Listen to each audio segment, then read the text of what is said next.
नमस्कार मेरे प्यारे दोस्तों, आपका स्टडी 91 में बहुत बहुत स्वागत है। चलिए हम लोग पढ़ रहे हैं एवरेज मतलब औसत। मोस्ट इम्पॉर्टेंट टॉपिक हम लोग पढ़ रहे हैं और इसी टॉपिक को और माइंड ब्लोइंग बनाते हैं आगे के कॉन्सेप्ट सीखकर। अभी तक हमने इसका पार्ट 1 पढ़ा है, आज की क्लास में इसका पार्ट 2 पढ़ेंगे और इस टॉपिक को और इंटरेस्टिंग बनाएंगे जबरदस्त क्वेश्चनों के साथ। तो चलिए, समय बिल्कुल ख़राब नहीं करना है, हम लोगों को स्टार्ट कर देना है। तो चलिए आ जाइए, इसके पार्ट 2 पे किस किस तरह के क्वेश्चंस आए हैं ध्यान देते हैं। आज की क्लास में बहुत अच्छे क्वेश्चन है, बहुत मजा आने वाला है आप लोगों को, ध्यान दीजिएगा। आपको पता है औसत निकालने का फॉर्मूला राशियों का योगफल अपॉन राशियों की संख्या। उसके बाद आपको पता है योगफल निकालने का फॉर्मूला, योगफल बराबर होता है औसत इंटू संख्या। हम डिस्कस कर चुके हैं, इतना सा आपको पता होना चाहिए। आ जाइए अच्छे से क्वेश्चन पे। 6 व्यक्ति एक होटल में खाना खाने गए, उनमें से प्रत्येक 5 ने अपने भोजन पर 40 रुपया खर्च किया है। 6वें व्यक्ति ने सभी 6 व्यक्तियों के औसत से 50 रुपया ज़्यादा खर्च किया है, तो कुल खर्च और औसत खर्च बताइए। बहुत अच्छा क्वेश्चन है। तो अगर मैं सबसे पहले क्या करता हूं, अगर मैं 6 लोगों का औसत खर्च एज्यूम कर लूं, इधर ध्यान दीजिएगा, 6 लोगों का औसत खर्च, अगर 6 लोगों का औसत खर्च मान लीजिए x रुपया है, 6 लोगों का औसत खर्च अगर x रुपया है, तो 6 लोगों कुल खर्च कितना आ जाएगा भाई? 6 लोगों कुल खर्च कितना आ जाएगा?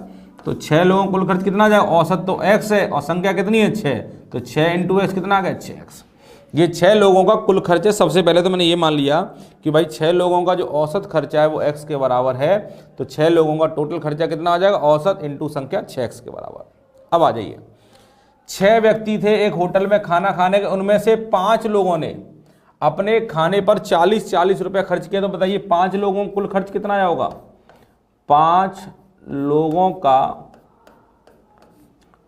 लोगों खर्च निकालेंगे तो एक आदमी ने अपने खाने पर कितना खर्च किया है? 40। तो एक आदमी अगर 40 खर्च करेगा तो 5 लोगों का टोटल खर्च कितना आ गया? 200 रुपये। तो ये तो 5 लोग खर्चा है। और 6वां आदमी जो है, 6th पर्सन जो है, उसका अगर खर्च निकालेंगे, 6वां आदमी ने कितना खर्च किया? तो 6वें आदमी ने क्या किया है? 6वां व्यक्ति सभी 6 व्यक्तियों के औसत खर्च से, तो 6 लोगों का औसत खर्चा मैंने कितना माना है? x। सभी 6 लोगों के औसत खर्चे से 50 रुपये ज़्यादा खर्च कर रहा है, तो सभी का औसत खर्चा x है, इससे 50 रुपये ज़्यादा मतलब x + 50। ये 6वें आदमी ने खर्च किया है। 5 लोगों ने टोटल इतना खर्च किया है और 6वां आदमी क्या कर रहा है? सभी का जो औसत खर्चा है इससे 50 रुपये ज़्यादा। तो जरा बताएंगे कुल खर्च कितना आ गया आपका? यहाँ पे 6 लोगों का कुल खर्च कितना आ गया? तो आप कहेंगे सर 5 लोगों ने तो 200 रुपया खर्च किया है और 6वें ने इतना। जरा जोड़ लीजिए, 200 और 50 कितना हो गया? 250 प्लस x। ये आ गया आपका 6 लोगों का टोटल खर्चा। तो ये 6 लोगों का टोटल खर्चा अगर आपका आया है, और ये जो आपने निकाला था ये भी क्या था आपका? 6 लोगों का टोटल खर्चा। ये भी 6 लोगों का टोटल खर्चा है और ये भी 6 लोगों का टोटल खर्चा है। तो दोनों खर्चे आपस में क्या होंगे भाई? बराबर होंगे। तो दोनों को आपस में क्या करते हैं? बराबर कर देते हैं। ये मैंने दोनों को आपस में बराबर कर दिया, तो ये इधर चला जाएगा 5x बराबर 250, x बराबर आ जाएगा 50। x बराबर आपका आ गया 50। x बराबर 50 आ गया, तो x आपने क्या माना था? आपका औसत खर्चा माना था, तो औसत खर्चा आ गया 50। अब कुल खर्च चाहे आप यहाँ से निकाल लो, चाहे आप कुल खर्च यहाँ से निकाल लो, दोनों कुल खर्ची तो हैं। अगर यहाँ से निकालेंगे तो x की वैल्यू 50 है, तो 250 और 50 कितना हो जाएगा? 300। तो कुल खर्च आपका 300 आ गया।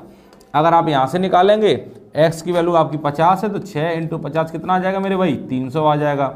तब भी आपका कुल खर्चा आ गया। समझ पा रहे हैं? आप देख रहे हैं बड़ी आसानी से आप लोग चीज़ों को कर पा रहे हैं, बहुत सिंपल चीज़ें हैं। ठीक है मेरे भाई, चलिए चलते हैं आगे, अगला क्वेश्चन देखते हैं। इस क्वेश्चन में उम्मीद है कि आप लोगों को कोई भी परेशानी नहीं आई होगी। बहुत सिंपल सा क्वेश्चन था और आप लोगों ने बड़ी आसानी से इस क्वेश्चन को सॉल्व कर लिया है, कोई भी दिक्कत नहीं है किसी को। ठीक है, चलिए आइए।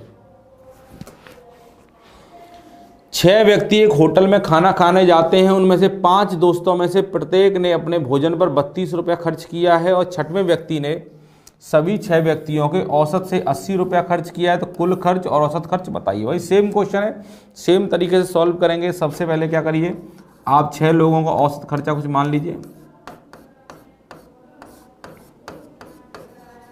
माना कि 6 लोगों का औसत खर्चा x रुपये के बराबर है, तो 6 लोगों का कुल खर्च कितना आ जाएगा?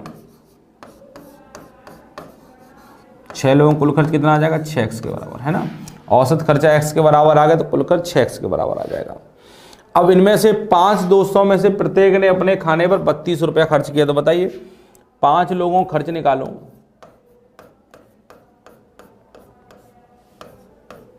तो एक आदमी ने अगर 32 खर्च किया तो 5 कितना खर्च करेंगे? 32 इंटू 5, भाई 32 इंटू 5 कितना? 160। 160 तो ये आ गया, ठीक है। और अगर छठवें व्यक्ति ने सभी 6 व्यक्तियों के, छठवें आदमी खर्च निकालें, छठवें व्यक्ति ने सभी 6 व्यक्तियों के औसत खर्च से 80 रुपये अधिक खर्च किए, तो आप देख रहे हैं इनका औसत खर्च कितना है? x, इससे 80 रुपये ज़्यादा, तो x प्लस 80 आ गया, x प्लस 80 आ गया। भाई औसत खर्च x है, इससे 80 रुपये ज़्यादा, x प्लस 80 आ गया। तो आप देखेंगे छठवें आदमी खर्चा ये आ गया, तो कुल खर्च कितना आ गया? कुल खर्च 160 और 80 कितना हो? 240 प्लस x, ये आपका कुल खर्च आ गया है। ये आपका कुल खर्च आ गया है 240 प्लस x, ये आपका कुल खर्च है। और कुल खर्च तो आप निकाल रखें, कुल खर्च कितना है? 6x के बराबर, तो ये कितने के बराबर हो जाएगा? 6x के बराबर, तो इधर चला जाएगा, तो 5x बराबर 240, 5 से कटेगा, 5 चौक 20, 48, x बराबर 48 आ गया, x बराबर 48 आ गया है। और x बराबर अगर 48 आ गया है तो आप क्या करेंगे? औसत तो 48 आ गया है, कुल खर्च निकालना है, तो कुल खर्च चाहे यहाँ से निकाल लो चाहे वहाँ से निकाल लो। 240 और x की वैल्यू 48, 240 प्लस 48 कितना आ जाएगा मेरे भाई? 288 आ जाएगा। या कुल खर्च यहाँ से भी निकाल सकते हैं, x और 48 रख लेंगे, 8 छिक्के 48, आंसर लागी 4, 24 4 28, तो यहाँ से भी 288 निकला। कैसे भी कर लीजिए, आंसर आपका वही आने वाला है जो आपका आएगा। आपको बिल्कुल भी परेशान नहीं होना है कि कैसे सॉल्व करेंगे। समझ में आया? सब लोग समझ पा रहे हैं? कोई ऐसा व्यक्ति जो नहीं समझ पा रहा हो इन सारी चीज़ों को? ध्यान दें। चलिए आ जाइए अगले क्वेश्चन पे। 9 लड़कियां और एक लड़का लंच के लिए किसी होटल में गए। 9 लड़कियां और एक लड़का लंच के लिए किसी होटल में गए। प्रत्येक लड़की ने अपने खाने पर 30 रुपये और लड़के ने सभी के औसत से 72,000 रुपये ज़्यादा खर्च किया है, तो लड़के ने कुल कितना खर्च किया है? ठीक है, तो आप क्या करेंगे? सबसे पहले औसत खर्च मान लीजिए कुछ कि भाई 9 लड़कियां एक लड़का है, टोटल 10 लोग हो गए हैं। 10 लोगों का औसत खर्चा अगर मैं देखूं तो 10 लोगों का औसत खर्चा अगर मैं x मान लूँ तो 10 लोगों का कुल खर्च कितना आ जाएगा?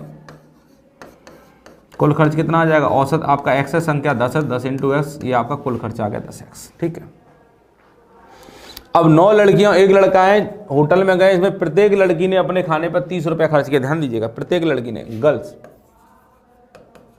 अगर मैं गर्ल्स की बात करूं कि एक लड़की अगर अपने खाने पर 30 रुपये खर्च करी तो 9 लड़कियां कितना खर्चा करेंगी? 270। ये तो लड़कियों का खर्चा आ गया 270। और लड़का जो है, बॉयज़ जो है वो क्या कर रहा है? बॉयज़ क्या कर रहा है? सभी के औसत से 72,000 रुपये ज़्यादा, तो सभी का औसत कितना? x, इससे 72,000 रुपये ज़्यादा, तो x प्लस 72,000 रुपये ये लड़के ने खर्चा किया। x प्लस 72,000 रुपये ये लड़के खर्चा है। भाई ये लड़की का खर्चा, ये लड़के खर्चा। भाई लड़का बहुत ज़्यादा पैसा खर्च कर रहा है, अब 9 लड़कियां घुमाएगा तो खर्चा तो ज़्यादा रहेगा ना। भाई 9 लड़कियां लेके अगर घूमने जा रहा है तो सभी के औसत से 72,000 रुपये ज़्यादा, मतलब एकदम बर्बाद हो गया आएगा, वो तो पूरा कंगाल हो गया होगा आज तो लड़का का खर्चा कितना है? सभी के औसत से 72,000 रुपये ज़्यादा, x प्लस 72,000 ये लड़के खर्चा है। जरा जोड़िए, कुल खर्च कितना हो गया? कुल खर्च देखेंगे, जोड़िए, x 72,000 और 270 कितना हो जाएगा? 72,270, 270 ये आपका कुल खर्च आ गया। कुल खर्च तो मैंने निकाल रखा है। कुल खर्च कितना है मेरा? 10x के बराबर। तो ये डेटा कितने के बराबर होगा? 10x के बराबर। तो x इधर जाके माइनस हो जाएगा, तो 9x बराबर 72,270, 9 8 72, 9 3 27, 8,030, x बराबर आ जाएगा 8,030।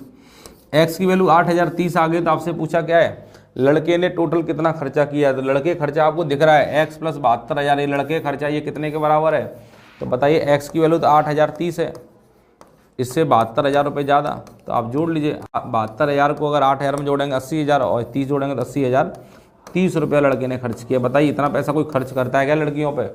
इसने इतना पैसा खर्च कर दिया 9 लड़कियों पे, बहुत ज़्यादा पैसा खर्च कर दिया इसने, जो कि गलत है। आप कभी भी ऐसा मत करिएगा इतना ज़्यादा पैसा खर्च करें, बहुत मेहनत से पैसा कमाया जाता है।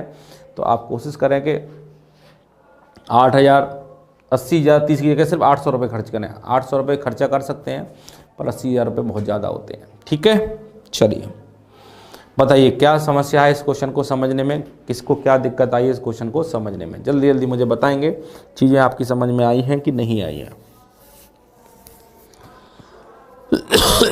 ठीक है, चलें आगे। चलिए बताइए इस क्वेश्चन का आंसर क्या आएगा। सब लोग देखें, इस टाइप के क्वेश्चन भी बहुत परीक्षा में पूछे जाते हैं, इस कैटेगरी पे भी आपको काम करना है।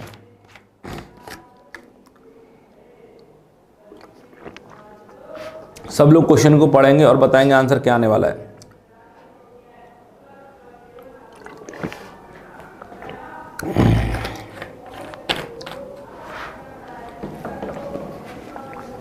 सोमवार, मंगलवार, बुधवार का औसत तापमान 21 डिग्री सेल्सियस है।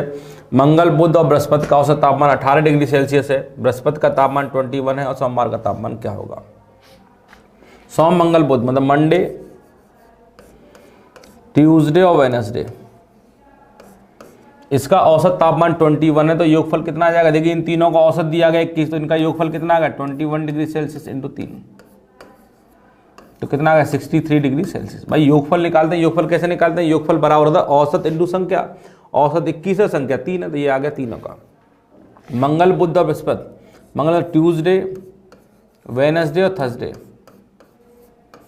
इन तीनों निकालेंगे तो इनका औसत कितना दिया गया? 18 के बराबर दिया गया, इंटू संख्या कितनी है? 3, 18 दिया 54 आ गया। इनका आ गया 54 डिग्री सेल्सियस। अब आप देखेंगे इन्हें अगर आपस में माइनस कर दें तो मंगल से मंगल कटेगा, बुध से बुध कटेगा। मंडे माइनस थर्सडे बराबर 63 में से 54 गया तो कितना हो जाएगा? 9 डिग्री सेल्सियस। मंडे और थर्सडे का टेम्परेचर का अंतर 9 डिग्री सेल्सियस आ गया है। और बोला गया बृहस्पतिवार का तो 21 है, तो सोमवार का कितना होगा? मतलब थर्सडे का दिया गया 21, अगर 21 दिया गया है,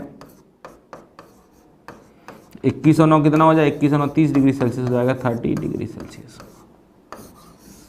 बताइए मंडे बराबर 30 डिग्री सेल्सियस। किसी बच्चे को कोई परेशानी, किसी भी बच्चे को कोई परेशानी हो तो बताइए क्या समझ में नहीं आया? मंडे, ट्यूसडे, वेडनेसडे का औसत दिया गया था, तो औसत इंटू संख्या किया, योगफल आ गया 63। ट्यूसडे, वेडनेसडे, थर्सडे का औसत दिया गया था, औसत इंटू संख्या किया, 18 दिया 54, दोनों को आपस में घटा दिया तो मंगल से मंगल कट जाएगा, बुध से बुध कट जाएगा। मंडे माइनस थर्सडे बराबर 63 में से 54 गया 9 डिग्री सेल्सियस।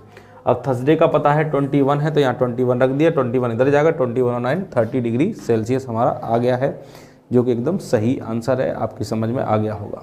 ठीक है, चलिए सोम, मंगल, बुध का औसत तापमान 32 है। मंगल, बुध और गुरुवार का औसत तापमान, औसत सोम, मंगल, बुध का औसत तापमान 32 है। मंगल, बुध और गुरुवार का औसत 30 है। अगर गुरुवार का तापमान सोमवार के तापमान का 3/4 है तो सोमवार का तापमान बताइए। ठीक है, मंडे, ट्यूसडे और वेडनेसडे, मंडे, ट्यूसडे और वेडनेसडे का आपको दिया गया है औसत कितना? 32, तो योगफल कितना आएगा? 32 इंटू 3, 32 दिया 96 डिग्री सेल्सियस आ गया मेरे भाई। ठीक है, मंगल, बुध और गुरुवार मतलब मंगल व ट्यूसडे, वेडनेसडे और थर्सडे का औसत तापमान दिया गया 30 इंटू 3 करेंगे कितना आ जाएगा? 90 डिग्री सेल्सियस। ठीक है, अब पहले आप इन्हें माइनस करिए। अगर आप इन्हें माइनस करेंगे तो मंगल से मंगल गया, बुध से बुध गया, तो मंडे माइनस थर्सडे बराबर कितना आएगा? 6 degree Celsius. Monday minus Thursday बराबर 6। ठीक है, अब बोला गया गुरुवार का जो तापमान है सोमवार के तापमान का 3/4 है। गुरुवार मतलब थर्सडे, थर्सडे का जो टेम्परेचर है 3/4 है किसके? मंडे के। थर्सडे का जो टेम्परेचर है मंडे के टेम्परेचर का 3/4 है। थर्सडे बराबर मंडे का टेम्परेचर का 3/4 ये दिया गया है कि सर गुरुवार का जो तापमान है ना सोमवार के तापमान का 3/4 है। सोमवार के तापमान का 3/4 कर देंगे थर्सडे का टेम्परेचर आ जाएगा। तो सोमवार का पूछा गया है, तो सोमवार का पूछा गया, तो निकाल लीजिए m। थर्सडे की जगह क्या लिखेंगे 3m/4, 3m/4 बराबर 6,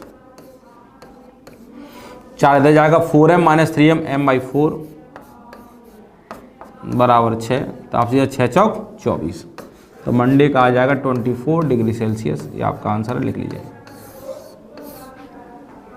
ठीक है, या फिर आप ऐसे भी कर सकते थे, मंडे को यहाँ भेज देते, थर्सडे अपॉन मंडे बराबर कितना है 3/4। ध्यान दीजिए, अगर आप मंडे को इधर भेज देते, ध्यान दीजिए इस तरह से भी कर सकते थे आप। अगर आप मंडे को इधर भेज देते तो थर्सडे अपॉन मंडे बराबर 3/4। इसका मतलब हुआ कि सर थर्सडे के हिस्से में 3 आ रहा है और मंडे के हिस्से में 4 आ रहा है। और आप यहाँ पे देखते मंडे का टेम्परेचर और थर्सडे के टेम्परेचर का अंतर कितने के बराबर है, 6 के बराबर है। और यहाँ देख रहे हैं मंडे के हिस्से में 4 आ रहा है और थर्सडे के हिस्से में 3, दोनों का अंतर कितने के बराबर है, 1 के बराबर है। अनुपात में तो 1 के बराबर है और डिग्री में 6 के बराबर, मतलब 1 बराबर कितना डिग्री हो जाएगा, 1 बराबर सर 6 डिग्री हो जाएगा। 1 बराबर 6 डिग्री, तो मंडे के हिस्से में कितना आ रहा है 4, तो 4 बराबर कितना हो जाएगा 6 चौक 24 डिग्री। अगर आपसे पूछा थर्सडे का कितना होगा, तो 1 बराबर 6, तो 3 बराबर 6 तिया 18 डिग्री। किसी का भी आप निकाल सकते थे, आप इस तरीके से डायरेक्ट भी कर सकते थे, आपको ये सब करने की ज़रूरत नहीं पड़ती। जो आपको ठीक लगे आप वैसे कर लीजिए, जो आपका अच्छा लगे उससे आप अपना आंसर निकाल सकते हैं। ठीक है मेरे भाई, चलिए अगला। अब बताइए क्वेश्चन आपके सामने, इसका आंसर क्या होना चाहिए। सब लोग सॉल्व करेंगे और आंसर बताने की कोशिश करेंगे। सोमवार से बुधवार का औसत तापमान दिया गया है 37 डिग्री सेल्सियस, जबकि मंगलवार से गुरुवार का तापमान दिया गया 34 डिग्री सेल्सियस। गुरुवार का तापमान सोमवार के तापमान का 4/5 है, तो गुरुवार का तापमान बताइए। ठीक है, अब देखिए सोमवार से बुधवार है, अगर सोमवार से बुधवार तक जाएंगे तो क्या जाएंगे, सोमवार मंगल बुध करके जाएंगे। तो सीधे से कहने का मतलब था मंडे, ट्यूसडे और वेडनेसडे, इनका औसत दिया गया 37, तो योगफल कितना आ जाएगा 37 डिग्री सेल्सियस इंटू 3, तो 37 दिया कितना होता है 111। ठीक है, मंगल बुध और बृहस्पति, ट्यूसडे वेडनेसडे और थर्सडे, ट्यूसडे वेडनेसडे थर्सडे का आपको दिया गया 34 डिग्री सेल्सियस। 34 इंटू 3 कितना आ जाएगा भाई, 4 तिया 12, यहाँ से लागी 1, 3 9 1 10, 102 डिग्री सेल्सियस आ गया आपका। ठीक है, 102 डिग्री सेल्सियस आ गया आपका। अब आप देखिए इन्हें अगर आपस में माइनस करें, इन्हें अगर आपस में माइनस करेंगे तो मंगल से मंगल जाएगा, बुध से बुध जाएगा, तो मंडे माइनस थर्सडे बराबर 111 में से अगर 102 गया तो कितना बचेगा, 111 में से अगर 102 जाएगा मेरे भाई तो आपका बचेगा 9 डिग्री सेल्सियस। कितना बचेगा 9। ठीक है, मंडे और थर्सडे का जो अंतर है वो 9 डिग्री सेल्सियस आ गया। और यहाँ पे दिया गया है गुरुवार का जो तापमान है, थर्सडे का जो टेम्परेचर है वो सोमवार के तापमान का 4/5 है। मंडे के टेम्परेचर का 4/5 कर देंगे, थर्सडे का टेम्परेचर आ जाएगा। तो आप देखेंगे इसे यहाँ ले आएंगे आप m को, थर्सडे अपॉन मंडे बराबर 4/5। ठीक है, इसका मतलब हुआ कि सर अगर थर्सडे के हिस्से में 4 आएगा तो मंडे के हिस्से में 5 आएगा। इसका मतलब हुआ थर्सडे के हिस्से में 4 जाएगा तो मंडे के हिस्से में 5 आएगा। तो आप देखेंगे थर्सडे के हिस्से में 4 और मंडे के हिस्से में 5, तो दोनों का अंतर, और यहाँ देखिए थर्सडे और मंडे का अंतर कितने के बराबर है, 9 डिग्री के बराबर है। और यहाँ पर थर्सडे के हिस्से में 4, मंडे के हिस्से में 5, अंतर कितने के बराबर, 1 के बराबर है। यहाँ पर अंतर 1 है, यहाँ पर अंतर 9 डिग्री है, मतलब 1 बराबर कितना आ गया मेरे भाई 9 डिग्री आ गया। 1 बराबर आ गया 9 डिग्री सेल्सियस। तो आपसे गुरुवार का पूछा गया, तो गुरुवार का भाई कितना है, गुरुवार का सर 4, तो 4 बराबर कितना हो जाएगा, 1 बराबर 9, तो 4 बराबर 9 चौक 36 डिग्री सेल्सियस। अगर आपसे मंडे का पूछता तो मंडे कितना आ जाता, 1 बराबर 9, तो 5 बराबर 9 पन्ना 45 डिग्री सेल्सियस। जिसका पूछा जाएगा आप उसका निकाल सकते हैं। ये आपका तरीका है और बड़ी आसानी से आप चीज़ों को सॉल्व कर सकते हैं अच्छे तरीके से। ठीक है मेरे भाई, चलिए समझ में आ गया। चलिए अगले क्वेश्चन पे, ये ये भी बहुत इंपॉर्टेंट क्वेश्चन है, आपने पुराना वाला जो भी किया वो भी बहुत इंपॉर्टेंट था और ये भी बहुत इंपॉर्टेंट है। इस तरह के क्वेश्चंस आपको परीक्षा में खूब मिलेंगे, इस तरह के क्वेश्चन आपको मिलते रहेंगे और आप बड़ी आसानी से इन क्वेश्चनों को सॉल्व करते रहिएगा। 40 पारियों में एक बल्लेबाज का औसत 50 रन है, ध्यान दीजिएगा 40 पारियों में एक बल्लेबाज का औसत 50 रन है। उच्चतम और निम्नतम स्कोर का अंतर 172 है। उच्चतम और निम्नतम है, ये निम्नतम है भाई, निम्नतम का मतलब क्या होता है लोवेस्ट, उच्चतम का मतलब क्या है हाईएस्ट। उच्चतम और निम्नतम स्कोर का अंतर 172 है। अगर दोनों पारियों को निकाल दें तो औसत 48 हो जाएगा। तो उच्चतम स्कोर ज्ञात कीजिए, क्या करिए उच्चतम स्कोर ज्ञात कीजिए, आपका है ठीक है। तो आप देखें 40 पारियों में एक बल्लेबाज का औसत 50 रन है। 40 पारियों में अगर बल्लेबाज का औसत 50 रन है तो 40 पारियों का अगर मैं योगफल निकालूं तो 40 पारियों में अगर औसत 50 का है तो 40 पारियों का योगफल कितना आएगा 40 × 50 2000। यह है आपका टोटल रन। भाई 40 पारियों में अगर औसत 50 का होगा तो योगफल कितना आएगा 40 × 50 2000 के बराबर। अब कह रहा है उच्चतम और निम्नतम स्कोर का अंतर 172 है, मतलब एक पारी तो उच्चतम मतलब हाईएस्ट वाली है और एक पारी निम्नतम लोवेस्ट वाली, इनका अंतर दिया गया है 172। तो उच्चतम वाली को मैं H मान लेता हूं और निम्नतम वाली को मैं L मान लेता हूं, इनका अंतर 172 है क्योंकि इसका मतलब होता है हाईएस्ट और इसका मतलब होता है लोवेस्ट, जैसे H और L। तो हाईएस्ट और लोवेस्ट का जो अंतर है H - L मैंने 172 के बराबर मान लिया क्योंकि दिया गया है उच्चतम और लोवेस्ट का अंतर 172 है। अगर इन दोनों पारियों को निकाल दें तो पारियां हमारे पास 40 थी, अगर दो पारी आपने निकाल दिए 40 में से दो पारी निकल जाएंगी तो कितनी पारी बचेंगी बताइए जल्दी से। 40 में से अगर आपने दो पारियां निकाल दी, 40 पारियां थी, अगर दो पारी आपने निकाल दी तो पारी कितनी बची होंगी 38। भाई 40 में दो निकलेंगे 38 बची है और इनका औसत कितना है 48 के बराबर। तो इनका योगफल कितना आ जाएगा जरा बताएंगे। 38 और 48 का अगर आप गुणा करेंगे, 38 और 48 का जब गुणा करेंगे तो कितना आ जाएगा, इन दोनों गुणा करिए, इन दोनों का जब गुणा करेंगे तो इन दोनों गुणा मेरे भाई आ जाएगा 1824। कितना आ जाएगा 1824, आप गुणा कर लीजिएगा, इनका 1824 आ जाएगा। जब मेरी 40 पारियां थी तो मेरा योगफल 2000 के बराबर आ रहा था, जब दो पारियां निकाल दी हैं तो मेरा योगफल 1824 के बराबर आ रहा है। तो आप देखें कितने की कमी आई है, तो आप देखेंगे सर यहाँ पर रनों में 176 रन की कमी आई है। भाई पहले 2000 के बराबर था, 1824 दोनों घटाए 176 रन की कमी आई है। मैंने बोला 176 रन की कमी क्यों आई है, क्योंकि सर आपने दो पारियां निकाल दी, कौन सी उच्चतम और निम्नतम वाली। इसका मतलब उच्चतम और निम्नतम इन दोनों पारियों का जोड़ कितने के बराबर होगा 176 के बराबर। इसका मतलब हाईएस्ट प्लस लोवेस्ट इन दोनों का जोड़ 176 के बराबर होगा। तो हाईएस्ट प्लस लोवेस्ट दोनों पारियों का जोड़ 176 के बराबर है। आपको उच्चतम स्कोर बताना है, दोनों को जोड़ दो, L से L कट जाए, H और H 2H 14 हाथ लगी 1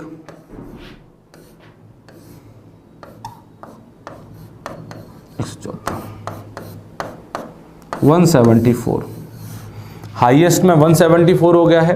अगर लोवेस्ट पूछता तो बताइए दोनों का जोड़ 176 लाना है तो 174 में क्या जोड़ूंगे आ जाए, तो लोवेस्ट में 2 आ जाएगा। भाई इन दोनों का जोड़ेंगे तो 176 आ रहा है कि नहीं आ रहा है, और इसमें से एक घटाएंगे तो 172 भी आ रहा है। तो हाईएस्ट स्कोर 174 है, लोवेस्ट 2 है। तो आपसे हाईएस्ट वाला पूछा गया तो 174 आपका आंसर आ जाएगा 174। ठीक है मेरे भाई, कर पाएंगे सब लोग, कर पाएंगे। चलिए सेम क्वेश्चन अगला आ गया 42 पारियों में एक बल्लेबाज का औसत कितना है 30 रन। तो चलिए सॉल्व करते हैं साथ साथ। तो आप पहले योगफल निकालेंगे, 42 पारियों का जो औसत दिया गया है वो 30 के बराबर है। तो 42 × 3 कितना आ जाएगा 4 6 12 1260। ठीक है। उच्चतम और निम्नतम स्कोर का अंतर मतलब हाईएस्ट वाली जो पारी है और लोवेस्ट वाली पारी है, इनका जो अंतर दिया गया वो कितना दिया गया 100। हाईएस्ट में से लोवेस्ट उठाएंगे 100 आ जाएगा। अगर इन दोनों पारियों को हटा दें तो अगर आप बताइए 42 पारियां थी, अगर दो पारियां आपने निकाल दी तो पारी कितनी बची होंगी 40 और इनका औसत कितना दिया गया 28। अगर इनका गुणा करेंगे 8 चौक 32 हासिल लागी 2, 4 का 8 का 32 हासिल लागी 32 3 8 3 11 112 आएगा। ठीक है। वैसे 28 चौक कितना होता है 112 तो होता है। तो आप देखेंगे जब 42 पारियां थी तो योगफल 1260 के बराबर था, जब दो पारियां निकल गई तो योगफल 1120 के बराबर हो गया है। तो आप देखिए 1260 से 11 कितने का अंतर आया? तो आप कहेंगे सर 140 का अंतर आया है। 140 का अंतर क्यों आया है? क्योंकि यहाँ 42 पारियां थी, यहाँ पे 40 पारी, मतलब 2 पारियां कम हुई हैं। इसका मतलब वो 2 पारियां कितने के बराबर रही हो? 140 के बराबर। इसमें से एक घटाएंगे 40 आएगा, तो ये दोनों पारियों का जोड़ 140 के बराबर है। और ये दोनों पारियां कौन सी है? उच्चतम और निम्नतम। तो हाईएस्ट प्लस लोवेस्ट, इन दोनों पारियों का जोड़ 140 के बराबर है। अंतर 100 के बराबर है। घटा दें H और S, 2H बराबर 240, H बराबर आपका 120 हो जाएगा। आप देखें हाईएस्ट वाली पारी 120 आ गई, तो लोवेस्ट वाली पारी में पूछ लेता तो आप क्या करते? दोनों का जोड़ 140 है, 140 में से 120 किया तो ये कितना आ जाएगा? 20 के बराबर। और आप देखिए इन दोनों को जोड़ेंगे 140 आ जाएगा, और इसमें से घटाएंगे तो 100 भी आ जाएगा। दोनों आपके रिजल्ट सही हो जाएंगे। ठीक है, चेक करके बताएं समझ में आया कि नहीं आया। सब लोग समझ में आ रहा है? चलिए, एक हॉस्टल में 42 छात्र थे। 13 नए छात्र की आ जाने की वजह से मेस का खर्च 30 रुपये प्रतिदिन बढ़ जाता है। पहले जो भी खर्चा था उसमें 30 रुपये रोजाना बढ़ गया, जबकि एक छात्र के दिन का औसत खर्च 3 रुपया घट गया है।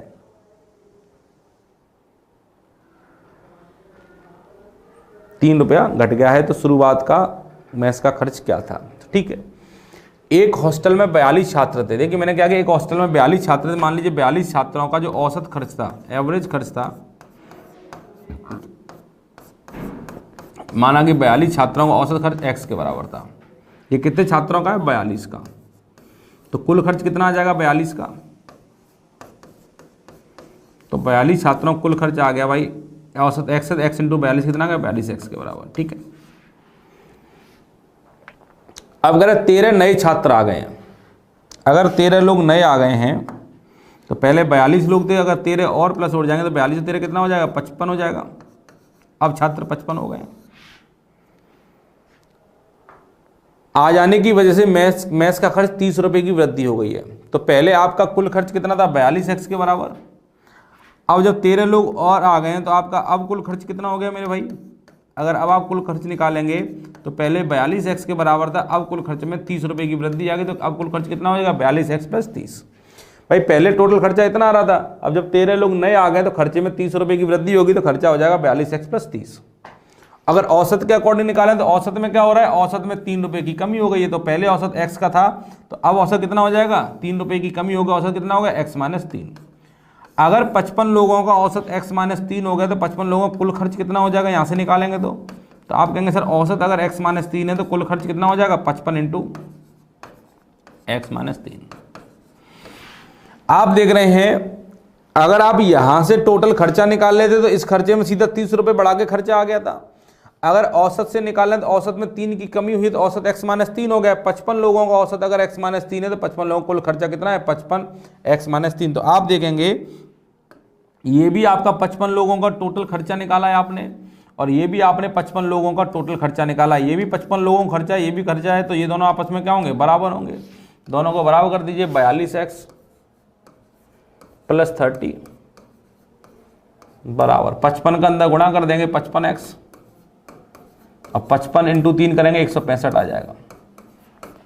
माइनस हो जाएगा, इसमें से ये जाएगा तो कितना बचेगा भाई? 8 और 5 13x, इधर आगे जुड़ जाएगा तो 195 हो जाएगा। 13 कम 13, 13 पंजे 65, x बराबर 15 आ गया। तो आपसे पूछ क्या है? ध्यान दें, आपसे पूछ रहा है कि शुरुआत में मेस का खर्च कितना था? शुरुआत में मेस का खर्च ये था 42x के बराबर था। तो आपसे 42x की वैल्यू पूछ रहा है। 42 इंटू एक्स बराबर 15, तो 15 दूनी 30, हाथ से लागी 3, 15 चौक 60 3 63, 630 रुपये। ठीक है, लिख लीजिए।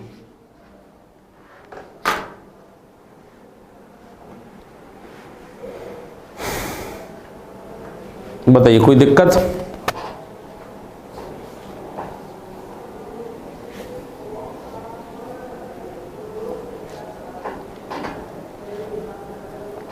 समझ पा रहे हैं सभी लोग?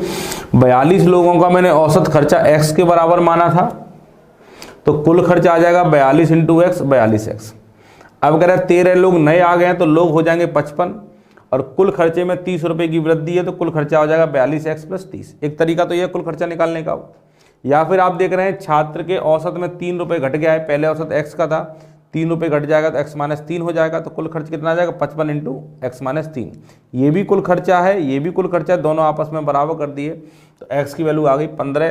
तो कह रहा है शुरुआत का खर्च कितना था 42x के बराबर, तो 42 इंटू 15 630 हमारा आंसर आ गया है। कर पाएंगे? बहुत अच्छे। एक कक्षा में 60 विद्यार्थी हैं जिसका औसत वजन 50 है। लड़कों की संख्या लड़कियों से 20 अधिक है। लड़कों का औसत अंक 40 है, लड़कियों का औसत अंक बताइए। अब देखिए इस क्वेश्चन को सॉल्व करने के बहुत सारे तरीके होते हैं। बहुत सारे लोग इस क्वेश्चन को एलिगेशन से सॉल्व कर लेते हैं, बहुत सारे लोग डायरेक्ट इक्वेशन बना के सॉल्व कर लेते हैं। चलिए मैं इक्वेशन बना के सॉल्व कर देता हूँ, जब एलिगेशन वाला मेथड आएगा तो एलिगेशन से ही बताऊँगा। एक कक्षा में टोटल 60 विद्यार्थी हैं, मतलब लड़के बॉयज़ प्लस गर्ल्स अगर दोनों मिल जाएंगे टोटल 60 के बराबर है। भाई कक्षा में लड़के और लड़कियां तो बॉयज़ और गर्ल्स दोनों 60 के बराबर हैं। और बोला गया लड़कों की जो संख्या है लड़कियों से 20 अधिक है, तो जो आपके बॉयज़ जो हैं ये किसके बराबर है? लड़कियों की संख्या से 20 अधिक। अगर लड़कियों की संख्या में 20 जोड़ देंगे तो लड़कों के बराबर आ जाएगा। ठीक है, तो आप यहाँ पे वैल्यू रख के लड़के और लड़कियाँ निकाल लीजिए। अगर यहाँ पर रखेंगे बी की वैल्यू तो बी की जगह कितना आ जाएगा G+20, G+20 प्लस G बराबर 60, तो 2G बराबर 60 में से 20 गया 40, तो लड़कियाँ आ जाएंगी आपकी 20। तो लड़कियाँ अगर आपकी 20 आ गई तो लड़के कितने आ जाएंगे भाई? आप लड़के देखेंगे लड़कियाँ 20 और 20 40 आपके लड़के आ गए, लड़के आगे 40 लड़कियाँ आगे 20। ठीक है, अब बोला गया कक्षा में 60 विद्यार्थी जिनका औसत दिया गया 50, तो बताइए लड़के प्लस लड़कियां का अगर आपको औसत कितना दिया गया है 50 अंक दिया गया है, तो लड़के और लड़कियों के कुल अंक कितने आ जाएंगे मेरे भाई? लड़के और लड़कियों कुल अंक कितने आ जाएंगे? तो लड़के और लड़कियों की संख्या कितनी है 60, औसत कितना है 50, तो 50 इंटू 60 करेंगे तो इनका औसत आ जाएगा 3000 के बराबर। कितना आ गया? 3000 के बराबर। ठीक है, अगर लड़कों की संख्या लड़कियों से 20 ज़्यादा है वो तो हो गया, और लड़कों का औसत कितना दिया गया 40 और लड़कों की संख्या कितनी है 40, तो अगर लड़कों का कुल अंक निकालें तो लड़कों का कुल अंक निकालें तो लड़कों का औसत दिया गया 40 के बराबर, लड़कों की संख्या भी 40 है, तो 40 इंटू 40 कितना हो गया 1600। अब आपको लड़कियों का निकालना है, लड़कियों का कुल अंक कितना आएगा आप निकालेंगे। लड़कियों का कुल अंक कितना आएगा तो आप देखेंगे 3000 थी, 3000 टोटल अंक थे, उसमें से 1600 अंक तो लड़कों को मिल गए हैं, तो 3000 में से 1600 निकल जाएगा, 3000 में 1600 निकल जाएगा तो लड़कियों को टोटल अंक कितना मिलेगा 1400। लड़कियों के अंक 1400 हैं और लड़कियों की संख्या कितनी है 20, तो इनका औसत बताना है। तो औसत बराबर कैसे होता है? योगफल तो कितना आ रहा है 1400 और संख्या 20 के बराबर 1400/20, तो आपका आंसर आ जाएगा 70। ये आपका 70 आंसर आ गया, लिख लीजिए। ठीक, बहुत सिंपल सा क्वेश्चन था, बहुत आसानी से आपने सॉल्व कर लिया है। ठीक है, आप देखेंगे लड़के और लड़कियों की संख्या आ गई है, फिर आपने देखा लड़के और लड़कियों का टोटल अंक कितना है, लड़कों का इतना है, 3000 में 1600 गया तो लड़कियों का आ गया। अब लड़कियों का योगफल पता है, संख्या पता है, तो 1400/20 करेंगे 70 हमारा आंसर आ जाएगा। ठीक है, चलिए एक कक्षा के सभी लड़के और लड़कियों का औसत अंक ए है। एक कक्षा के सभी लड़के और लड़कियों का औसत अंक कितना है? ए है। कक्षा में लड़के और लड़कियों की संख्या का अनुपात 3:1 है। लड़कों का औसत अंक a+1 है, तो लड़कियों का औसत अंक बताइए, आपको बताना है। ठीक है, एक कक्षा के सभी लड़के और लड़कियों का औसत अंक ए है। ठीक है, मतलब बॉयज प्लस गर्ल्स, इनका औसत अंक दिया गया तो इनका कुल अंक निकालें तो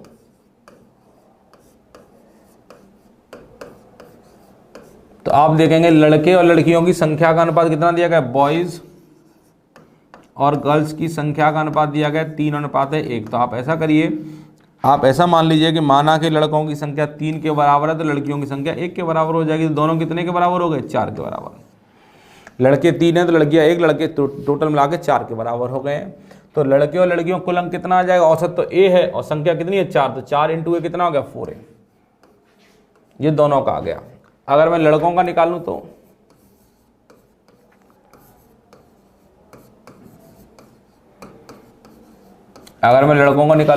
आप देखेंगे लड़कों का लड़कों का औसत अंक कितना है a+1 और लड़कों की संख्या कितनी है 3, तो 3 इंटू a+1 ये लड़कों को अंक आ गया भाई, औसत इंटू संख्या कर दिया। तो आप देखिए लड़के और लड़कियों के कुल अंक में से लड़कों को घटा देंगे तो लड़कियों का आ जाएगा, लड़कियों का कुल अंक कितना आ जाएगा,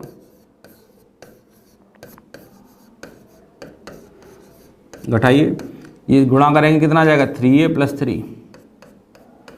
अगर इसमें से घटाएंगे तो 4a में से 3a क्या, तो a बचेगा और ये घटाएंगे तो -3 हो जाएगा, a - 3 आ जाएगा। भाई घटाना तो आता होगा ना, 4a में से आपको घटाना है -3a - 3, तो ये बचेगा a - 3 आ जाएगा, ठीक है। और इनका एवरेज निकालना है लड़कियों का, a - 3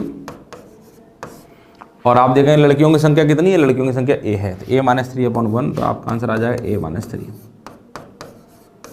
बताइए a - 3। कोई दिक्कत, किसी विद्यार्थी को कोई भी दिक्कत नहीं होनी चाहिए, सब लोग चीज़ों को समझ पा रहे हैं और बहुत आसान तरीके से चीज़ों को समझ पा रहे हैं, ठीक है। चलिए ये आपका अगले टाइप का क्वेश्चन है, बताइए इसका आंसर क्या आएगा।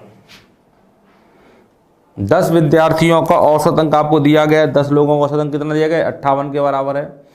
जब एक विद्यार्थी को गलती 70 के स्थान पर 30 अंक मिल जाते हैं तो हो जाते हैं या तो सही अंक प्राप्त होते, तो सही औसत क्या होता, सही औसत क्या होता, ठीक है। अब देखिए 10 लोगों का औसत आपको कितना दिया गया, 58 दिया गया है। 10 लोगों का एवरेज 58 दिया गया। 58 कब दिया गया, जब एक विद्यार्थी के गलती से 70 नंबर आए थे, पर जब आपने क्या कर दिया उसके 30 नंबर लिख दिए हैं।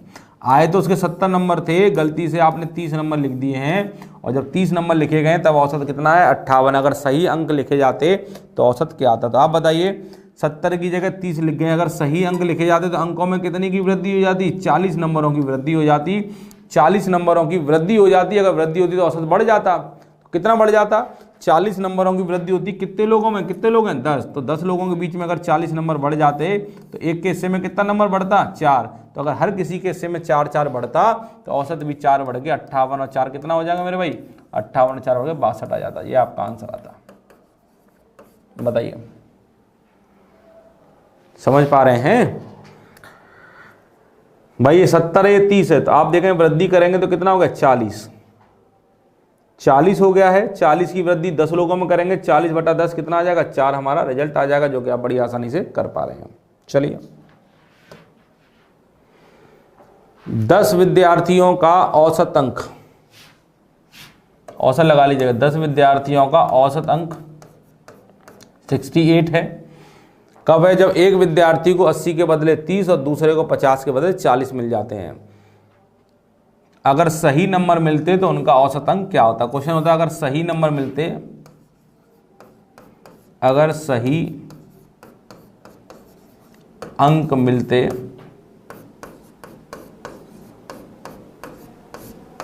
तो औसत क्या होता, क्या होता।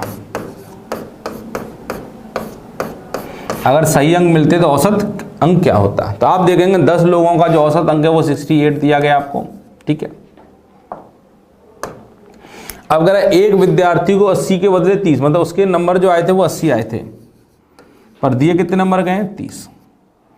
दूसरे को नंबर जो मिले हैं वो 50 के बदले कितने नंबर मिले गए 40। पहले के 80 नंबर आए थे पर आपने 30 दे दिए हैं, दूसरे के 50 आए थे आपने 40 दे दिए। अगर सही नंबर मिलते, अगर सही नंबर मिलते तो 130 नंबर मिलते, और जब आपने गलत दिए तो कितने नंबर दिए आपने 70। तो अंकों में कितनी गड़बड़ी कर दी आपने। अगर सही नंबर मिलते कितने नंबर बढ़ जाते, 60 नंबर उसके बढ़ जाते, और 60 नंबर कितने लोगों के बीच में बढ़ जाते, 10 लोगों के बीच में। अगर 60 को 10 लोगों में बांटते तो प्रत्येक हिस्से में 6 की वृद्धि हो जाती। अगर प्रत्येक के हिस्से में 6 की वृद्धि होती है, 68 और 6 कितना आ जाएगा 74। 74 ये आपका आंसर आ जाएगा, देख लीजिए 74 आपका आंसर आएगा।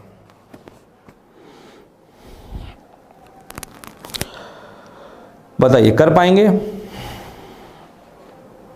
कर पाएंगे कि नहीं कर पाएंगे, मुझे जल्दी से कमेंट करके बताएं। 74 आपका आंसर आएगा, जो कि एकदम राइट आंसर है। अगला क्वेश्चन आ जाइए। 10 छात्रों का औसत अंक 52 है। एक छात्र को 30 के बदले 50 अंक और दूसरे को 40 के बदले 70 अंक प्राप्त होते हैं। अगर सही अंक प्राप्त होते तो औसत क्या होता? सही औसत क्या होता बताइए। 10 छात्रों का औसत अंक दिया गया 52, 10 लोगों का एवरेज दिया गया 52। एक विद्यार्थी के नंबर तो 30 आए थे, आपने उसके बदले लिख दिए 50। दूसरे के 40 आए थे, आपने लिख दिए 70। तो आपने देखिए 70 नंबर उसके आने चाहिए थे, आपने कितने लिख दिए? 120। अगर सही नंबर लिखते तो नंबरों में कितनी कमी हो जाती? 50 की कमी। 50 की कमी अगर 10 लोगों के बीच में होती तो एक के हिस्से में 5 की कमी आ जाती है। अगर प्रत्येक के हिस्से में 5 की कमी तो औसत में भी 5 कम हो गया। औसत कितना आ जाता? 47। ये आपका आंसर है 47। ठीक है, 47 आपका आंसर है जो कि आपने एकदम निकाल लिया है। चलिए इसका बताइए आंसर क्या आएगा। इसका सभी लोग आंसर बताएं क्या आने वाला है। 100 संख्याओं का औसत 46 है। बाद में यह पाया गया कि दो संख्या 16 और 43 को गलती से क्या लिखा गया है? 16 को गलती से लिखा गया 61 और 43 को गलती से लिखा गया 34। बढ़ा गया नहीं, पढ़ा गया है, पढ़ा गया है। तो सही औसत ज्ञात करें। और यह भी पाया गया कि कुल संख्या कितनी थी? कुल संख्या कितनी थी? कुल संख्या 90 थी। ये आपसे बोला गया है कि 100 संख्याओं का औसत 46 है। बाद में यह पाया गया कि दो संख्या 16 और 43 को गलती से 61 और 34 पढ़ा गया है। तो सही औसत बताएगी। और यह भी पाया गया कि कुल संख्या 90 थी। ये आपसे पूछा गया है। तो आप देखिए 16 को 61 और पढ़ा गया है 43 को 34। तो आप देखिए जब गलत पढ़ा गया तो कितना पढ़ा गया? 959 या 595। ठीक है भाई, 16 को गलती से 61 पढ़ लिया, 43 को 34 पढ़ लिया, तो आपने 95 पढ़ लिया। पढ़ना चाहिए था 59। आपने गड़बड़ी की है कि नहीं की है? और यह भी पाया गया संख्या कितनी थी? 90 के बराबर थी। पहले संख्या 100 के बराबर थी, इस बार 90 के बराबर है। अब आप इस क्वेश्चन को कैसे सॉल्व करेंगे ये आपको बताना है। ठीक है, तो आप देखिए आपने ये पढ़ा है, ये पढ़ना चाहिए। तो कितनी गड़बड़ी कर दी आपने? घटा, इसमें से कटाएंगे 15 में से 9 गया 6, 36 की कमी हुई है। ठीक है, पर यहाँ पे चेंज कर दिए संख्या 100 थी। तो आप क्या करिए, 100 संख्याओं का औसत 46 है। तो 100 संख्याओं का योगफल कितना आ जाएगा? 100 × 46। तो आपका योगफल पहले आया होगा 4600, है ना? 4600 योगफल आया होगा पहले। भाई 100 संख्याएं थी, उनका औसत अगर 46 है तो पहले आपका योगफल आया होगा 100 × 46, 4600 योगफल आया होगा टोटल। फिर बाद में देखा कि उनमें दो संख्या 16 और 43 को 61 और 34 पढ़ा गया है। तो आपने देखा 59 होना चाहिए था, 95 हो गया। तो आपने देखा कितने की कमी होनी चाहिए? 36 की कमी होनी चाहिए थी इस संख्याओं में। तो इनमें संख्याओं में 36 की कमी हो जाएगी। तो कितना हो जाएगा? 4564। भाई 4600 आपने पढ़ा है, पर जब 36 की कमी हो जाएगी तो आपको इतना पढ़ना चाहिए था। ये आपका योगफल है, ये आपका योगफल है 4564। योगफल तो ये है। अब संख्या कितनी हो गई है? अब 90 के बराबर हो गई है। तो कह रहा है एवरेज कितना हो जाएगा? तो एवरेज बराबर ये 4564 और ये कितना? 90। भाग दे देंगे, आपका आंसर आ जाएगा। देखिए 9 का भाग देके चेक करिए आपका कट रहा है कि नहीं कट रहा है। तो पहले 9 का भाग देता हूँ मैं, नहीं कट रहा है। 90 का भाग दीजिए, पॉइंट में आंसर आएगा इसका आंसर पॉइंट में आएगा। तो सभी लोग भाग देकर चेक करिएगा। 9 पन्ना 45 मतलब 50 के लगभग कुछ आएगा। तो इसका आंसर आएगा 50.7। आप भाग देकर चेक कर लीजिए, इसका आंसर है 50.7। आप बड़ी आसानी से निकाल सकते हैं। देख लें इस क्वेश्चन को। आपने देखा 100 संख्याओं का अगर औसत 46 है तो 100 संख्याओं का योगफल कितना आ जाएगा? 4600। पर गलती से आपने देखा 36 की कमी करनी पड़ेगी। तो संख्या का योगफल ये आ गया, संख्या इतनी है, इसका भाग इसमें देंगे, औसत आपका आ गया है। 3 संख्याओं में पहली संख्या दूसरी का 2 गुना है, दूसरी संख्या तीसरी का 5 गुना है। देखिए 3 संख्याएं हैं, पहली संख्या, दूसरी और तीसरी।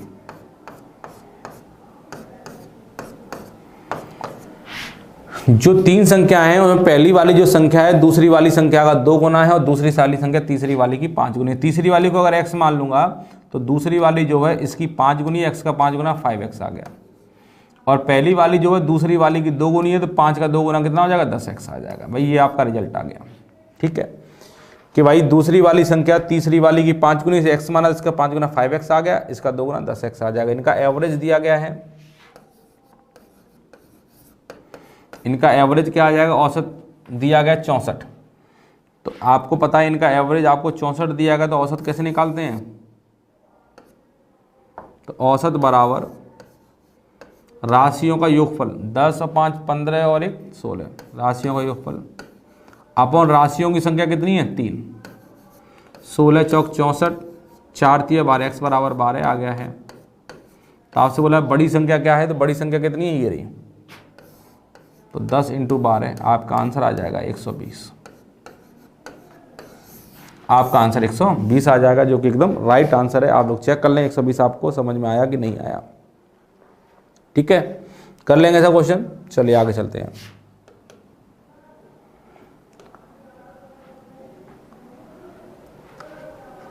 किसी निश्चित वर्ष में एक व्यक्ति की औसत मासिक आय 3400 रुपये है। वर्ष के पहले 8 महीने की औसत मासिक आय 3160 रुपये है। अंतिम 5 महीने के लिए औसत मासिक आय 4120 है। तो वर्ष के 8वें महीने का औसत वेतन क्या था। देखिएगा, किसी निश्चित वर्ष में एक व्यक्ति के औसत मासिक आय मतलब एक महीने में 3400 रुपये कमा रहा है। तो अगर एक महीने में 3400 रुपये कमा रहा है तो पूरे वर्ष में 12 महीने होते, 12 महीने में कितना पैसा कमाया होगा। तो एक महीने में 3400, तो 12 महीने में गुणा करेंगे 0 0, 12 चौक 48 की 8, यहाँ से लागी 4, 12 चौक 36 और 4 कितना होगा 40, 40,800 रुपये इसने पूरे साल में कमाए हैं। अगर एक महीने में 3400 कमा रहा है तो 12 महीने में इतना पैसा कमाया है। अब अगर पहले 8 महीने में इसकी जो औसत मासिक कमाई थी वो कितनी थी 3160। अगर पहले 8 महीने में देखेंगे हर महीने 3160 रुपये कमा रहा था, तो 8 महीने में कितना कमाया होगा इसने। तो आप देखेंगे 0, 8 छक्के 48 की 8, यहाँ से लागी 4, 8 4 12 की 2, यहाँ से लागी 1, 24 और 1 25। तो पहले 8 महीने में इसने कमाया 25,280 रुपया।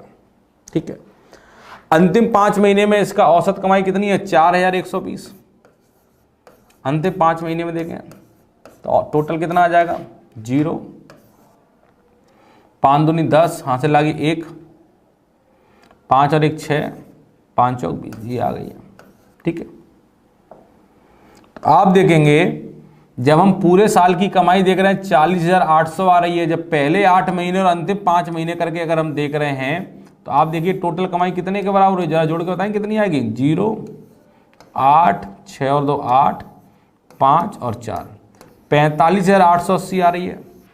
जब पहले 8 महीने और अंतिम 8 महीने कितने हो गए 8 और 5 13 महीने हो गए भाई पहले 8 महीने लोगे और अंतिम 5 महीने लोगे तो जो 8वां महीना है ना वो 2 बार गिना गया है भाई। पहले 8 महीने और अंतिम 5 महीने में 8वां महीना 2 बार गिना गया है और 8वां महीना 2 बार गिना जाने के कारण ये वाला योगफल 45,880 आया है और ये वाला योगफल 40,800। तो ये वाला योगफल इससे कितना ज़्यादा आया है, दोनों का अंतर कितना है 0,805, 5,80 का अंतर आया है। इसका मतलब जो 5,80 का अंतर आया है ये क्यों आया होगा, क्योंकि 8वां महीना 2 बार गिना गया है ना भाई। पूरे के पूरे साल की कमाई इतनी है पर पहले 8 महीने और आखिरी 5 महीने करके जोड़ रहे हैं तो इतनी आ रही है। मतलब इस वाली से कमाई कितनी ज़्यादा है 5,80 ज़्यादा है। क्यों, क्योंकि जब पहले 8 और अंतिम 5 करके जोड़ेंगे तो 8वां महीना 2 बार गिना गया है और वो महीना 2 बार गिना जाने के कारण ये वाला योगफल उस वाले से इतना ज़्यादा आया है। तो 8वां महीने की कमाई कितनी हो जाएगी 5,080। किसी परिवार की पहले 3 महीने की मासिक खर्च दिया गया 2200 रुपये। अगर पहले 3 महीने खर्चा 2200 है, पहले 3 महीने का मासिक खर्च, एक महीने में 2200, 3 महीने में कितना खर्चा किया जरा बताएंगे। 2200 × 3 6600 रुपये खर्चा किया 3 महीने में। ठीक है, और अगर अगले 4 महीने का खर्च दिया गया 2550, एक महीने में खर्च करेंगे तो 4 महीने में कितना खर्च कर लेगा भाई 0, 4 पन्ना 20, 20 तो 22, 8 तो 10, इतना खर्च कर लेगा। और अंतिम 5 महीने में 3120 × 5 आप देखेंगे 0, 5 दूनी 10, यहाँ से लागी 1, 5 और 1 6, 5 से 15, 15,600 आ गया। और पूरी साल में कितना पैसा बचाया है 1260 रुपया कमाया। तो महीने की कमाई बताइए। तो आप देखिए पहले ये आपने खर्चा निकाला है, खर्च कि आप अगर खर्च में देखे हैं तो पहले 3 महीने में इतना खर्चा हुआ है, अगले 4 महीने में इतना, अगले 5 महीने में इतना, तो कितना हो गया 5 और 4 9 और 3 12 मतलब पूरा साल हो गया। तो पूरे साल में कितना खर्चा किया जरा बताएंगे मुझे, जरा जोड़ के बताइए पूरे साल का खर्चा कितना हो गया। 0 0 0 0 0 0 6 और 2 8 8 से 14 यहाँ से लगी 1 6 5 11 12 यहाँ से लगी 1। ये आपका कुल खर्चा आया है पूरे साल का, ये आपका पूरे साल का खर्चा है और पूरे साल की बचत आपको दी गई है। पूरे साल की बचत कितनी दी गई आपको, पूरे साल की बचत दी गई 1260। आप इन दोनों को जोड़ देंगे, खर्च और बचत को जोड़ दें तो क्या आ जाती है, कमाई आती है कि नहीं आती है। खर्च और बचत को जोड़ दीजिए तो आप जोड़ेंगे 0 6 4 2 6 3 3, ये 33,660 रुपये की कमाई है पूरे साल की। 33,660 रुपये की कमाई है पूरे साल की। तो औसत मासिक कमाई बतानी है तो आपको औसत बताना है तो आपको 33,660 पूरे साल की कमाई है और एक साल में 12 महीने होते हैं तो 12 हिस्से में से बांट देंगे तो महीने की कमाई मिल जाएगी। तो 12 का जब इसमें भाग देंगे तो आपका आंसर आ जाएगा 2805। ये आपका आंसर है, लिख लीजिए। बहुत सिंपल सा क्वेश्चन था, कुछ किया ही नहीं हमने इस क्वेश्चन में। बस आपने क्या किया, टोटल खर्चा निकाला, इतना आ गया है, बचत पता थी, खर्च और बचत को जोड़ा, कमाई आ गई है, पूरे साल की कमाई आ गई है, इसे 12 का भाग देके आपने महीने में बांट दिए, महीने में बांटते ही आपका आंसर आ गया है। बताइए कर पाएंगे, बिल्कुल कर पाएंगे। चलिए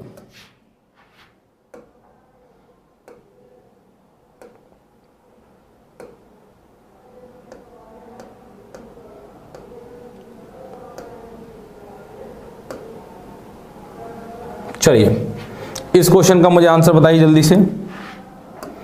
बोला गया 20 ओवर के मैच में जीतने के लिए आवश्यक रन गति 7.2 है। रन गति जानते हैं, ये रन गति नहीं, रन गति है, रन गति। रन गति इंग्लिश में क्या बोलते हैं, रन रेट। कोई बताएगा रन गति क्या होती है तो आप जान लीजिए 20 ओवर का मैच है, जीतने के लिए रन गति 7.2। रन गति का मतलब होता है 1 ओवर में बनाए गए रन।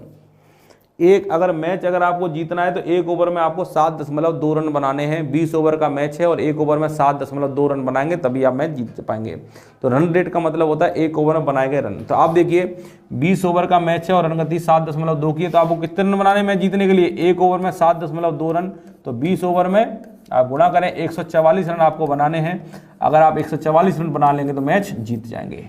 भाई 1 ओवर में 7.2 मैच रन बनाने हैं और 20 ओवर का मैच है तो 20 × 7.2 कर दिए, 144 रन बना लेंगे तो मैच जीत जाएंगे। अब 15 ओवर खत्म हो चुके हैं, 15 ओवर तक रन गति कितने की रही है, 6 की। तो 15 ओवर में कितने रन बने होंगे, 1 ओवर में आपने 6 रन बनाए तो 15 ओवर में 15 छिक्के 90 रन आपने बना लिए हैं। अगर आपने 90 रन बना लिए और 144 बनाने तो कितना रन बाकी रह गया, 54 रन बनाना बाकी रह गया है और 54 रन बनाना बाकी रह गया। ओवर कितने रह गए, 20 ओवर का मैच था, 15 ओवर हो चुके हैं, 5 ओवर हमारे पास बाकी रह गए। 5 ओवर में आपको 54 रन बनाने हैं तो रन गति क्या होनी चाहिए। तो आप देखें 5 ओवर में अगर 54 रन बनाने तो 1 ओवर में कितना बनाना पड़ेगा, 5 ओवर में अगर 54 रन तो 1 ओवर में कितना बनाना पड़ेगा, 5 का भाग देंगे 10.8 रन। तो आप देखेंगे ये आपकी रन गति चाहिए 10.8 की, ये आपकी आवश्यक रन गति है जो आपको चाहिए। ठीक है, समझ पा रहे हैं साहब सभी लोग। तो आप देख रहे हैं बड़ी आसानी से आप लोगों ने इस क्वेश्चन को सॉल्व कर लिया है। बहुत सिंपल सा अच्छा सा क्वेश्चन था जो आपने निकाल लिया है। भाई आपने रन गति निकाली, 1 ओवर में रन बनाए गए रन तो 7.2 × 20, 144 रन अगर बनाओगे तो मैच जीत जाओगे। 15 ओवर में रन गति 6 की चली तो 15 छक्के 90 रन अभी आपके बने हैं, 54 रन अभी आपके बाकी है। 54 रन अभी आपके बाकी हैं तो आपको मैच जीतने के लिए तो 54 रन आपके बाकी है। ओवर कितने बाकी है, 5। तो 5 ओवर में अगर 54 रन बनाएंगे तो 1 ओवर में 10.8 रन बनाना पड़ेगा। 10.8 बनाते ही आप मैच को जीत जाएंगे। तो आवश्यक रन गति कितने की होगी, 10.8 की। क्लियर है, कर पाएंगे सभी लोग, कोई दिक्कत, कोई भी दिक्कत नहीं है, आप बड़ी आसानी से चीज़ों को कर पा रहे हैं। ठीक है, तो आपने देखा ये इंपॉर्टेंट क्वेश्चन थे आज की क्लास में। अगली क्लास में और इंपॉर्टेंट क्वेश्चंस लेके आएंगे आपके सामने और उन क्वेश्चनों को सॉल्व कराएंगे। ठीक है, तो आज की क्लास के जितने भी क्वेश्चंस आपको कराए गए, आपको हर क्वेश्चन को अच्छी तरह लगाना है, बैठ के एक एक क्वेश्चन को 2-2 बार ट्राई करना है जिससे कि आपको बिल्कुल भी डाउट ना आए। ठीक है, चलिए अब मुलाकात करेंगे नेक्स्ट क्लास में, तब तक के लिए थैंक यू, बाय।